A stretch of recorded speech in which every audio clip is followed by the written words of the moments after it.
বছর বছর আশ্বিনে মহালয়ার পুণ্যস্তোত্র বাতাসে ভেসে যায়।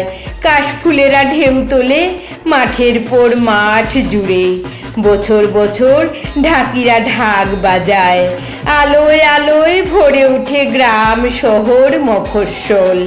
নতুন আনন্দে হাসিতে গানে মেতে ওঠে দেশ। মা আসেন, দশভুজা দুর্গতি নাশিনী ত্রিশূলে বিদ্ধ করেন মহিষাসুরকে প্রতি বছর। কিন্তু অসুর মরে না, মরে না। প্রতি বছর আবার বেঁচে ওঠে। আবার মা জগজ্জননীকে ত্রিশূল হাতে ভীষণ প্রচণ্ড রূপে জাগ্রত হতে হয়। আবার মহিষাসুরের বুকে গেঁথে যায় ত্রিশূল। তবু মরে না অসুর।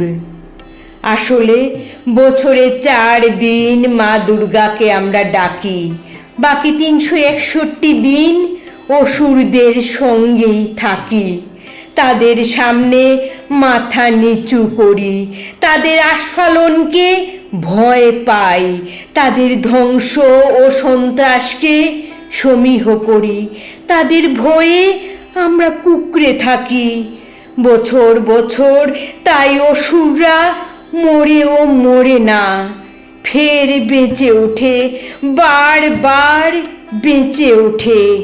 পাড়ায় গ্রামে মহল্লায় শহরে নগরে বন্দরে মাঠে প্রান্তরে আমরা পুজো করি না, উৎসব করি।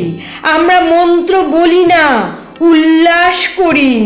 আমরা হৃদয় দেবীকে আহ্বান করি না, মনের গ্লানি আর পাপকে নতুন জামা কাপড়ে ঢেকে রাখি। তাই প্যান্ডেলে প্যান্ডেলে বছর বছর প্রতিমা আসে। মা আসেন না, তাই অসুরও মরে না।